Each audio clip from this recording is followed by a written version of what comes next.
একটি ডিম আর মাত্র ১ কাপ ময়দা দিয়ে এতগুলো পিঠা বানিয়ে নিতে পারবেন, অথবা আপনারা এটাকে প্যানকেক বলতে পারেন। এটা রসে ভেজানোর পর এতটা রসালো আর এতটা নরম তুলতুলে হয়, আর এটা ফুলে দ্বিগুণ হয়ে যায়। দেখুন, কম্পেয়ার করলে কিন্তু বোঝা যায়। আর এটা যে কী পরিমাণ নরম তুলতুলে, আমি আপনাদেরকে এটা ভেঙে দেখাই, তাহলে বুঝতে পারবেন। আর এটা তৈরি করার পর আপনি নিজেই মানে নিজের ফ্যান হয়ে যাবেন, আর ভাববেন আল্লাহ এত সুন্দর পিঠা আমি বানিয়ে নিয়েছি, বা প্যানকেক যেটা রসে ভরা, রসালো, টুপটুপে, নরম, তুলতুলে, মুখে দিলেই মিলে যাবে। তো এটা মানে হাতে নেওয়ার পর মনে হবে মুখে দেই একের পর এক, আবার গপাগপ খেয়ে ফেলে। যারা মিষ্টি লাভার আছেন তারা চাইলে ট্রাই করতে পারেন, আশা করছি ভালো লাগবে। এর জন্য প্রথমেই চিনির শিরা তৈরি করব। আমি এখানে ১ কাপ পানি নিয়েছি আর কোয়ার্টার কাপ চিনি দিয়েছি, আর সে সাথে সামান্য লেবুর রস দিয়ে এটাকে জাল করে গলিয়ে নিতে হবে। জাল করে শিরা কিন্তু ঘন করার কোনো প্রয়োজন নেই, জাস্ট চিনি গলে যাওয়া মাত্র চুলা থেকে নামিয়ে রেখে দিতে হবে।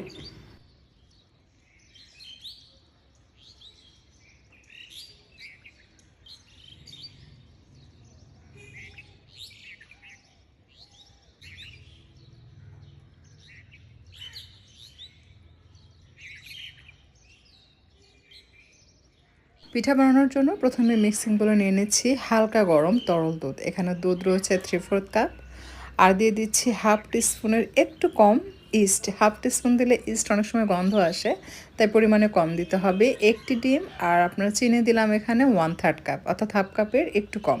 সব কিছু খুব ভালোভাবে মিশিয়ে নিচ্ছে।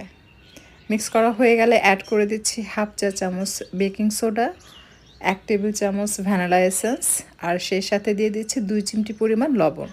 দিয়ে এটাকে আবারও খুব সুন্দরভাবে মিশিয়ে নিতে হবে। মিক্স করা হয়ে গেলে অ্যাড করতে হবে চেলে রাখা ময়দা 1 কাপ। ময়দা দিয়ে এটাকে হ্যান্ড হুইস্কের সাহায্যে মিশিয়ে নিতে হবে। খেয়াল রাখতে হবে যেন ময়দা দলা পেকে না থাকে। ময়দা মিক্স করা হয়ে গেলে এই পর্যায়ে দিয়ে দিচ্ছি 3 টেবিল চামচ সয়াবিন তেল, কেউ চাইলে বাটার অথবা ঘি অ্যাড করতে পারবেন। আর দিয়ে দিচ্ছি ফ্রেশ নারকেল, এটা আপনার হাফ কাপ বা তার থেকে একটু বেশি হতে পারে। এখন সব কিছু খুব ভালোভাবে মিশিয়ে নিচ্ছে। এটা মিক্স করার পর আধা ঘন্টার জন্য রেস্টে রেখে দিতে হবে। এটা রাখা জরুরি, কারণ হচ্ছে আমরা এখানে যেহেতু ইস্ট ব্যবহার করেছি, তাই এটাকে আধা ঘন্টার মতো রেস্টে রাখা জরুরি। এতে করে ইস্ট অ্যাক্টিভ হবে। অ্যাক্টিভ হওয়ার জন্য এটাকে সময় দিতে হবে। আপনি চাইলে রোদে রেখে দিতে পারেন কমপক্ষে আধা ঘন্টার জন্য, অথবা হালকা গরম পানির উপর রেখে দিতে পারবেন। অথবা যে চিনির শিরা জাল করা হবে, সেই চিনির শিরা গরম থাকে, ওইটার উপরেও চাইলে কিন্তু আপনি রেখে দিতে পারবেন। আমি এটা চিনির শিরার উপরেই রেখেছিলাম। এরপর আবার একবার মিক্স করে নিলাম। আর পিঠা বানানোর জন্য প্যান আগে থেকে চুলায় বসিয়ে মাঝারি থেকে কম তাপে রেখে এটাকে গরম করে নিয়েছি। তারপর পরিমাণ মতো এই মিশ্রণ দিতে হবে। এটা এমনভাবে দিতে হবে যেন হাফ থাকে, কারণ এটা ফ্লাফি হবে, এটা ভর্তি হয়ে উপরে উঠে আসে। নিচের অংশটা হয়ে গেলে আলতো করে উল্টে পাল্টে দিতে হবে। আরেকটা বিষয় খেয়াল রাখবেন, মাঝারি তাপে করলে কিন্তু পুড়ে যাবে। মাঝারি থেকে কম আছে, অর্থাৎ হালকা তাপে আপনাকে এটা ভেজে নিতে হবে। আবার কেউ চাইলে কিন্তু ডুবো তেলেও এটা ফ্রাই করে নিতে পারবেন, সেক্ষেত্রে এটা যে স্বাদ সেটা পরিবর্তন হবে। বাট এভাবে তৈরি করলে বেশি সুবিধা হচ্ছে যে এক্সট্রা তেলে আলাদাভাবে আর ভেজে নেওয়া হচ্ছে না, বা আপনি চাইলে প্যানকেকের মতো করেও তৈরি করতে পারবেন। এরপর চিনির শিরার মধ্যে দিয়ে দিতে হবে, মানে এটা যখন হয়ে যাবে আপনার এই প্যানকেকটা, সাথে সাথে চিনির শিরার মধ্যে দিয়ে দিবেন।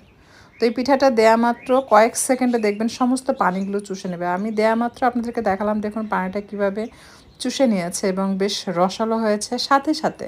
মানে এটা সেকেন্ডে সমস্ত পানিগুলো চুষে নেয়, এরকম একটা অবস্থা। আপনি তৈরি করলে বুঝতে পারবেন। আপনি যখন এটা তৈরি করবেন, হাতের মধ্যে নেবেন, আপনার কাছে মনে হবে ওয়াও, এত শর্ট টাইমে এত নরম তুলতুলে হয়। এটা অনেকটা কালো জাম যেরকম হয়, একদম রসালো নরম তুলতুলে, ঠিক ওরকম আর কি।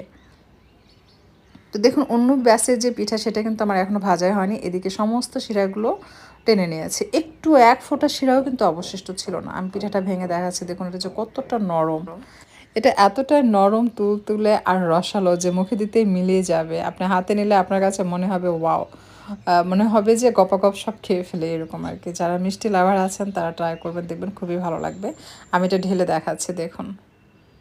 দেখুন এটা যে কতটা নরম তুলতুলে হয়েছে, একটুও কিন্তু শিরা নেই। আমি বাকি যেগুলো তৈরি করছি এগুলো আর শিরাতে ভেজাবো না। এটা এভাবেও আপনি খেতে পারবেন, চিনি শিরাতে ভেজানো ছাড়াও। নর্মালি কেক যেরকম হয় ঠিক সেরকম। একদিন পর এটা আরও বেশি নরম তুলতুলে হয় এবং খেতে আরও বেশি মজার হয়। সো আপনি চাইলে কিন্তু এভাবে ড্রাই তৈরি করে রেখে দিতে পারবেন, 2-3 দিন অনায়াসে বাইরে রেখে খেতে পারবেন। আমি দুটো আপনাদেরকে দেখাচ্ছি একসাথে, যেটা রসে ভিজিয়েছে এবং রসে ভেজানো ছাড়া। তুলনামূলক কিন্তু রসে ভেজানোর যে পিঠা সেটা কিন্তু দ্বিগুণ, মানে এটা যেতে কত বড় দেখুন, আপনারা দেখলেই বুঝতে পারবেন যে কতটা যে রস টেনেছে। তো যেটা রস ছাড়া সেটাও আমি আপনাদেরকে ভেঙে দেখাই, দেখুন এটা যে কতটা ফ্লাফি হয়েছে, এটা যে কি লেভেলের মজার।